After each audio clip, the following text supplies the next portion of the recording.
আচ্ছা, আপনার পোস্টারটার মানেটা একটু বলবেন যে ইন্ডিয়াকে ডিস্ট্রয় করার জন্য নিয়ে এসেছেন, মানে কি মেসেজ নিচ্ছেন? আসলে টোটাল ইন্ডিয়া হামজাকে ভয় পাচ্ছে, যার জন্য আপনার ভাড়া করে আপনার রায়ান উইলিয়ামকে নিয়ে আসছে। সে কিন্তু এখনও তাদের সার্টিফিকেটটা পায় নাই খেলবে, বাট তারা কিন্তু নিয়ে আসছে ভয় দেখানোর জন্য, বাট ভয় দেখানোর জন্য হামজাই যথেষ্ট। আচ্ছা, মানে কি মনে হয় বাংলাদেশ আর ইন্ডিয়ার এই ম্যাচটার ফলাফল কিরকম হতে পারে? ফলাফল বাংলাদেশ 1, ইন্ডিয়া 0। আর বাংলাদেশ তো বারবার শেষ মিনিটে গোল খেয়ে ম্যাচটা ড্র করে, নাইলে হারে। একটা ম্যাচও তো জেতে নাই। একটা ভুটানের বিপক্ষে এই স্টেডিয়ামে জিতছিল ফ্রেন্ডলি ম্যাচটা। তারপরও কেন বারবার বাংলাদেশে খেলা দেখতে আসে? ভাই, এটা হলো নিজের দেশের প্রতি ভালোবাসা, আবেগ, টান। কি জন্য আমরা বাঙালিরা সবসময় আবেগীয়, আমরা কিন্তু বারবার হারি, এটা আমাদের অনুপ্রেরণা। কি জন্য আমরা একদিন জয়লাভ করবো।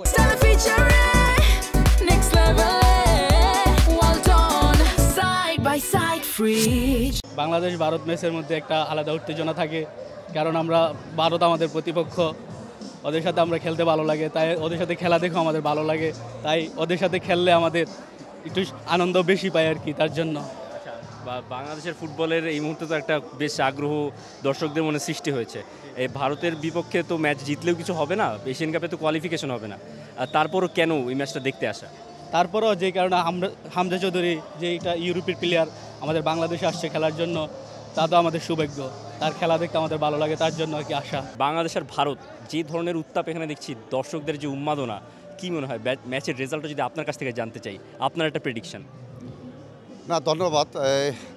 আজকের যে হলো উত্তেজনা, বাংলাদেশের ফুটবলের যে বর্তমান যে হাইপটা, তো আমরা এবং সাধারণ যে দর্শক আছে প্রত্যাশা আমরা জিতব। আপনি তো বাফুফের একজন নির্বাহী সদস্য, সেই হিসেবে এই যে আয়োজনটা হচ্ছে বাংলাদেশ আর ভারতের ম্যাচটা, নিরাপত্তা বাহিনীর একটা জোর মানে অবস্থান আমরা দেখছি, কি মনে হচ্ছে বাংলাদেশের এই ম্যাচটাতে সেই ধরনের বিশৃঙ্খলা সৃষ্টি হওয়ার কি সুযোগ আছে?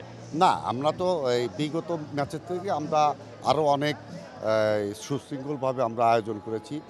বিভিন্ন জায়গায় যে ছোট ছোট প্রবলেমগুলো ছিল সেগুলোর থেকে কিন্তু আমরা গতবারে যে প্রবলেমগুলো ছিল, দর্শকের একটা চাপ ছিল, সেটা কিন্তু এখন ওই জায়গাগুলোকে আমরা অ্যাড্রেস করে কিন্তু এখন আমরা খুব সুশৃঙ্খলভাবে এবং কোথায় কোথায় ঝামেলা আছে এগুলো অ্যাড্রেস করে কিন্তু আমরা এবার প্রোগ্রামটা হাতে নিয়েছি। তারা হচ্ছে আমাদের রাইভাল, সবসময় রাইভাল। ক্রিকেটে তারা ভালো খেলে, তারপরে তারা আমাদের কম বেশি রাইভাল।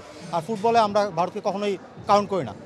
এখন তারা ভালো টিম, কারণ তারা 2014 থেকে যে আইএসএল ফরম্যাটটা চালু করছে, এরপর তাদের ফুটবলটা খুব ডেভেলপ করছে অনেস্টলি। তারা মাঝে মধ্যে কিন্তু আপনি দেখবেন কাতার, ইউএইকে হারায় দেয়, আবার বাংলাদেশের কাছে ঠিকই হোঁচট খেয়ে যায়।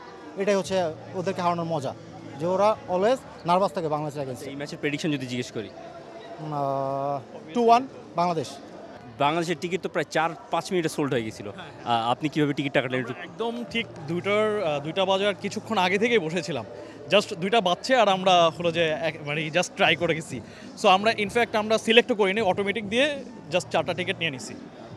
আপনার কাছে যদি ম্যাচের প্রেডিকশন জিজ্ঞেস করি? 3-2. For more updates, subscribe to our YouTube channel and click on the bell icon. Follow us on Facebook and Instagram. Download T-Sports app to enjoy exciting games and highlights. Visit tsports.com.